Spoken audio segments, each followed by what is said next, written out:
Hello, and welcome once again to the Start, Scale, and Succeed podcast, the only podcast that grows with you through all 7 levels of your journey as a founder. I'm your host, Scott Ritzheimer, and today we are taking on 3 of what I believe are the most dangerous words for founders, and they together make up one belief, and that is bigger is better. That's right. 3 most dangerous words. Bigger is better. Bigger is bigger. That is true. But is it better? That's the question for today's episode. Because what happens for founders in level 3 of the founder's evolution, if that doesn't make sense to you, go back a couple episodes to part 1 of this Should You Really series, where we talk through what the different levels are. This episode is for those of you who are in level 3 and trying to figure out if level 4 is right for you or if there's another way. And so we're going to assume that you know what level 3 is. It's the reluctant manager stage. It's really tough. It's where you're wondering what's wrong with these people. And when you start to tackle that problem, when you pick up a couple of the right skills and abilities to manage your team effectively, you move from being a reluctant manager to being an effective manager or a skillful manager. And that doesn't mean that, a manager is the highest aspiration that you have to be in life. That's not true for pretty much any founder. It doesn't mean that's all that you do, but it does mean you've learned this skill to succeed in this stage. And this is one of those areas where it's not so much the challenge of level 3, that reluctance as a manager, although that can be part of it, but the temptation to think that you figured it out that causes problems for folks between levels 3 and 4. Because level 3 is generally not folks' favorite. Some of you, it might be ideal, and we'll talk about that here in a moment. But for a lot of founders, they want to move beyond the management stage, and for obvious reasons. They don't want to spend the majority of their energy managing people. But here's where we have to stop. And this has been one of the biggest revelations for several of my clients recently. And that is, once you reach level 3, you never actually graduate from management. It's not like you move from being a manager to being a leader and you don't have to manage anymore. No, all leadership is built on and predicated by sound management. It's a really fancy way of saying no matter how big you get, you will always have to manage. Now, you won't have to manage everyone in the company, but you will have to manage your leadership team. You will have to manage your executive team. All the way through the end of the process, you'll have to manage your wealth team. In level 6, you'll have to, there's management and the skill of management more so than the identity that sticks with you from here on. You don't get to graduate from it. So if you're trying to get from level 3 to level 4 so you don't have to manage anymore, you're in for a rude awakening, because not only do you have to keep managing, but now you also have to lead managers, which is a challenge in and of itself. So you're not going to graduate from management, but that's not the issue here. The issue is when we start to crack that code and we find out, hey, we can add people in and it works pretty well. Then the recipe for a little while, even for a few years, is add a person, organization grows. Add a person, organization grows. I remember for me, when we were in this stage, we would add a sales rep. That would bring us in $1 million. We'd add one type of consultant, we'd add another type of consultant, and we'd add an admin, and those were all in balance, and we'd make a bunch of money. And that was our growth strategy. Just add another sales rep each year, and we'd add $1 million to our top line, and our bottom line would follow accordingly.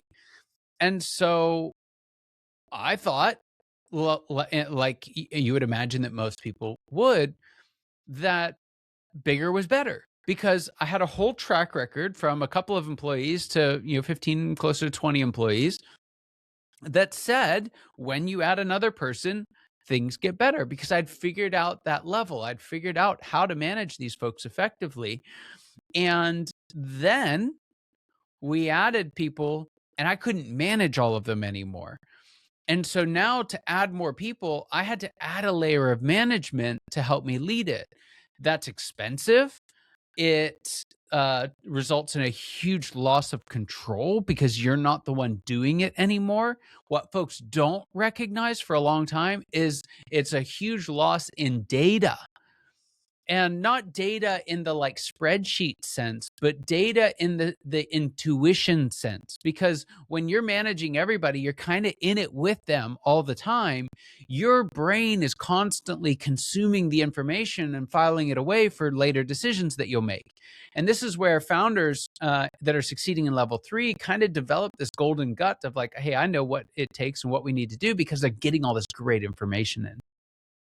Well, once you add a manager between you and all those people, you might be able to effectively delegate down their responsibility, but most folks miss the opportunity to elevate up the information that they need that they're not getting anymore by not being part of it. So you lose control, you lose information, which ultimately ends up making you make worse decisions in the long run, which is a scary thing.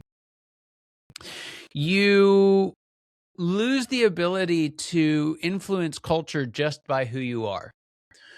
In level 3, you get to be the vision and values of the organization. In level 4, you have to start to structure that so that your managers can be the vision and values for you. And that's a very different approach and a very different skill set. And so it's not linear. You don't just keep adding people and things get better. You add people and they get better, but then the S curve starts to round off. And the more people you add, the less benefit you get from each new person that you add, to the point where it was for me. We were adding people to try and solve the problem to grow. And we added so many people that we ended up losing profit. Not just a reduction in profit margin, which was staggering. We lost actual profit. We sold $1 million more one year than the year before, and we had less profit at the end of the day. Again, not a lower profit margin, not a percentage basis. We had less dollars the next year, even though we had more revenue. And that's the problem with bigger is better, is that we think it's linear and it's not. It's a series of S curves. What are those S curves for founders? They are these different levels and how we need to behave and lead in each of those levels. And so when we think bigger is better, then eventually we reach a point where we can't manage everybody anymore and we have to start adding people. Well, once you start adding people, that forces you into level 4. If you never really wanted to or needed to be in level 4, then even if you succeed there, you're going to succeed at the wrong game. You're going to succeed at something that you were never desiring to do or wanting to do. And that's even worse than failing there because you feel trapped and stuck. And so we want to really think critically about this idea of, is bigger actually better, or have you already found your sweet spot? So let's look at that a little bit more closely. Let's look at what some of the reasons are that you would stay in level 3. Now, before that, just quickly, we talk about this in the first episode, but level 3 is usually going to be somewhere between 5 and 15, maybe up to 20, 25 people at the most, but it's enough for you to mostly manage yourself. You might have a couple people who kind of help, but like you're really the one leading the whole thing. It's where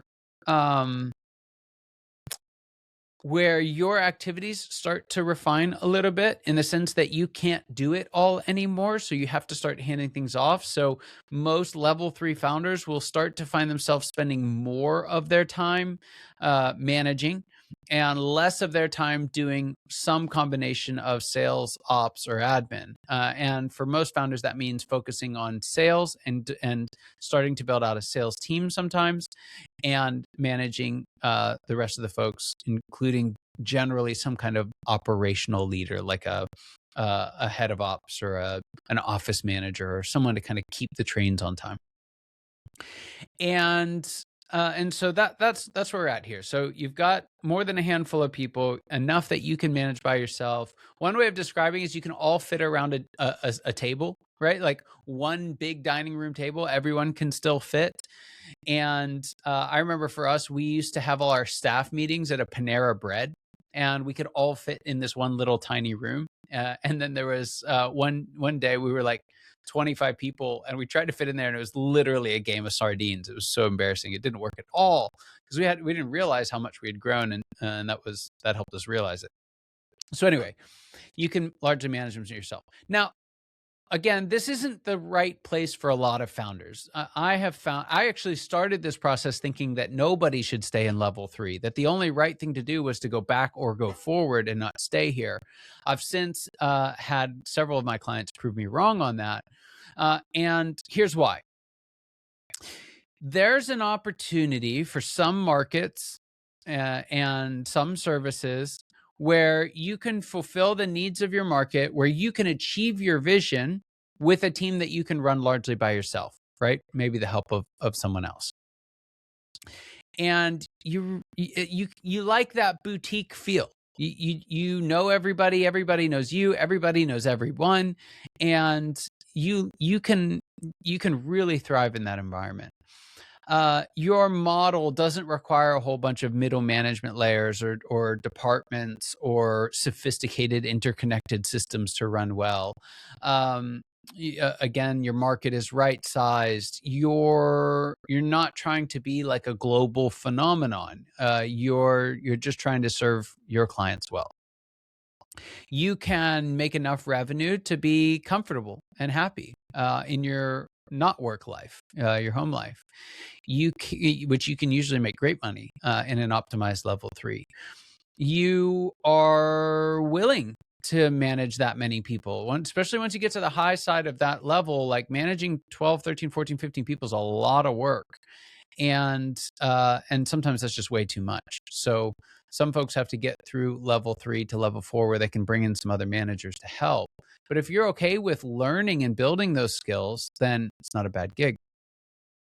You're okay with the diversity of double duty. What I mean by that is this is kind of like being a captain on the field, right? If you were to take like a football team or a hockey team, the captain is part of the game. They have their job to do, but they're also helping lead and excite and direct everyone else. And so you have this kind of dual nature of player coach that are both happening at the exact same time.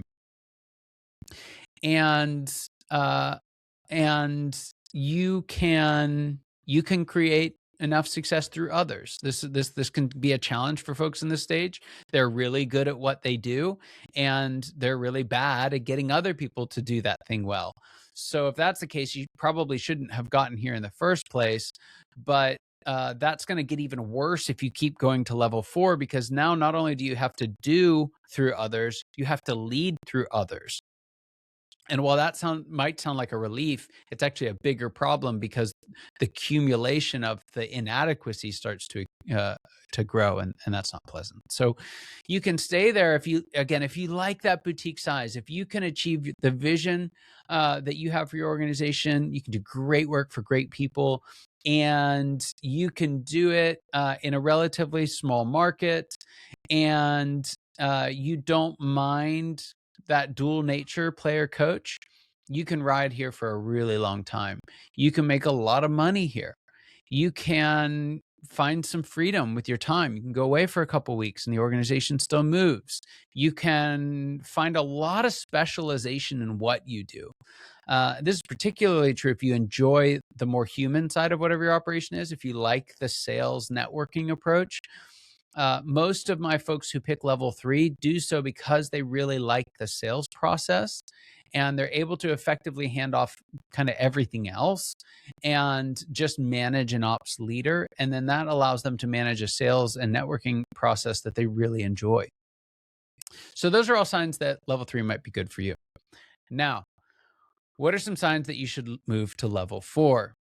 The first one, broken record here if you've been listening to all of these, but really the first and kind of only reason that you would do it is because your vision demands a team that's bigger than what you can manage on your own. You have to have more than this number of people. And that's not a decision to take lightly. Level 4 I really think is the hardest of all levels for most founders. And that doesn't mean it's bad. It might actually be the perfect level for you. But it's pretty normal for especially the beginning of level 4 to be quite difficult. It can literally be existential for you as a founder. So this idea of, hey, bigger is better, it's not. If you're going to get just a little bit bigger and it's going to tip you into level 4, it's going to get a lot worse before it gets better. And that little bit of better might not be worth it, especially if you can achieve the same thing by just optimizing a little bit better and going better is better in level 3. However, if your vision demands it, if if you need to grow beyond what you can manage, then level 4 is going to be a necessary part of that. If you are okay not playing an instrumental role in the actual selling or doing. So what happens in level 4 is that we leave the field of play. Level 3, captain on the field. Level 4, coach on the sideline. And you are sidelined. Like that phrase actually means something here.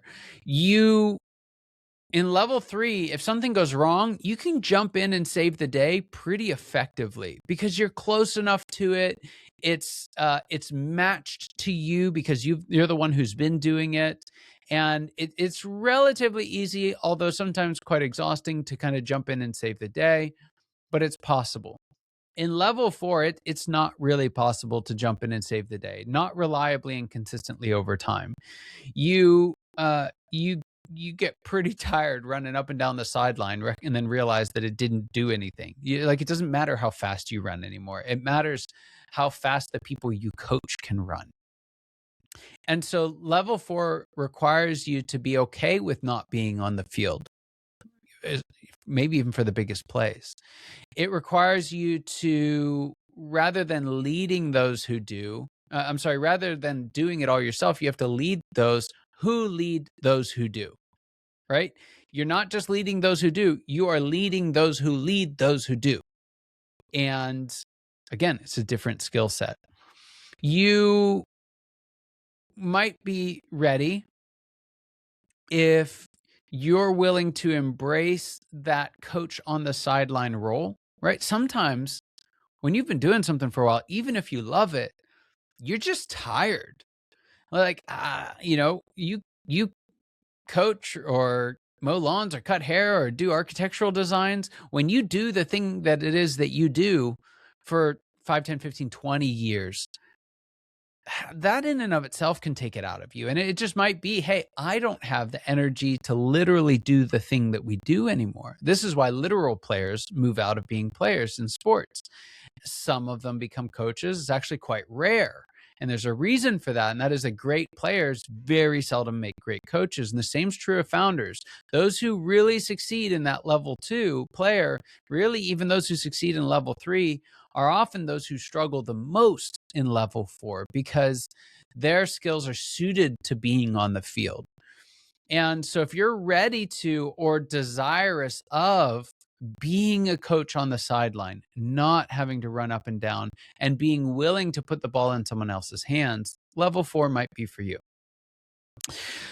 Last one here is if you're okay being a coach on the sideline and not having to run, or like being a coach in a hockey game and standing on the bench instead of getting blasted in game 3 of the Stanley Cup Finals by a 250-pound guy who wants to take your head off when you're already injured to start. You're like the life of a player or a captain. It's got its perks. It's like you might take a stray puck every once in a while on a hockey bench, but you're not going to get checked. You might have to stand in some pretty nasty weather in a football game, but you don't have a 300-pound lineman trying to take your head off. And so there's some obvious draws to that position until you realize you don't get to touch the ball or the puck or whatever it is that you're playing with in the game. And that is a tension to be managed, right? We've used this language throughout, but every level comes with tensions to be managed. And the tension in level 4 is that you are still right there at the game, but you don't get to touch the ball. You don't get to be the one who jumps in and saves the day, not with any degree of regularity. And as you grow through level 4 in terms of size, not necessarily skill, but size, you'll find that you become even less capable of jumping in and saving the day. And that's a scary place to be. You are now responsible for something that you can't do on your own. And that can happen in level 2 or level 3, but it's kind of incidental and on the side. In level 4, it's almost everything. Because even the things that you were really good at, you haven't done in 5 years. You haven't followed the processes that the company has in 5 years. They've all changed and developed and grown without you. And that can be really daunting. So really what we're doing, we're looking at, hey, can you achieve what you want in that boutique single team feel where your team and your company are the same thing. You know everyone, everyone knows everyone, and you all fit around a dining room table. There's something really special about that. If you've done that, you've enjoyed it, but your vision just demands more, then sure, you might have to move forward to level 4. And only then, when you've succeeded in level 3 and it's not enough to achieve your vision, that's when it might be time to consider level 4. So do you just, the moment you hit challenges in level 3, throw up your hands and say, I need someone else to manage all these people? No, it's not going to work. You have to learn to manage yourself. You have to thrive in level 3 before you get to level 4.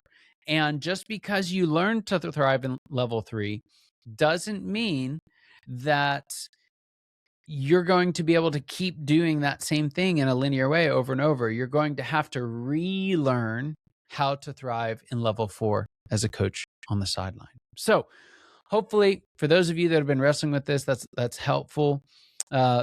It's a complex decision. It's not the easiest decision in the world to make. There's so much pressure to grow and to scale and to be something else. What I'd really encourage you to do is just stop and think, hey, what would it look like to be content with a better version of what I'm experiencing today, not a bigger one? And that question can really, really unlock some clarity for you in level 3. And you might find, yes, level 4 is next. Let's take the bull by the horns and ride it until we win. Or you might find, hey, that level 4 was never actually necessary. I'm going to lock into level 3 and I'm going to crush it. And if you do, you can find deep fulfillment in level 3.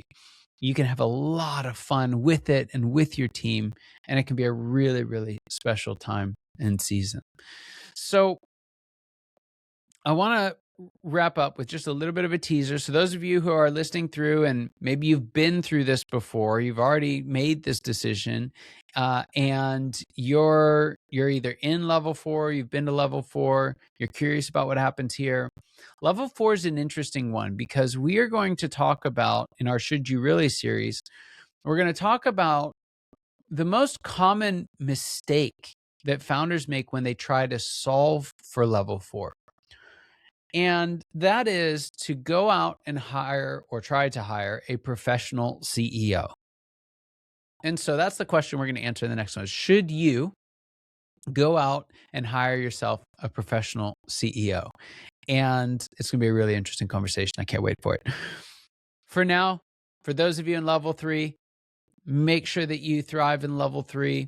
Even if you're on your way to level 4, every bit of gain in level 3 is going to just be an advantage to you in level 4. For those of you who never need to get to level 4, enjoy the heck out of level 3. For those of you who are going to level 4, it's a tough stage, but man, is it a good one. It's a hard one, but a good one.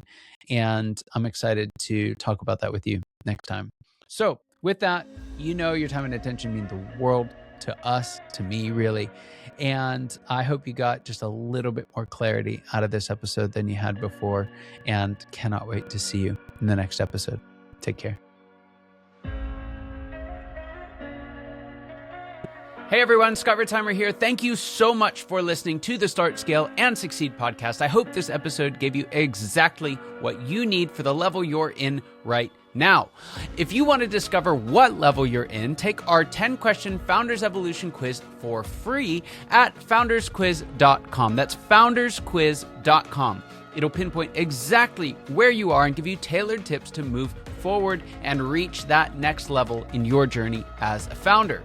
If you got something out of today's episode, don't forget to subscribe, rate, or review. It helps us reach more founders like you, and let's be honest, it means a ton to me, my team, and all our incredible guests. So keep starting, scaling, and succeeding, and I'll see you in the next episode.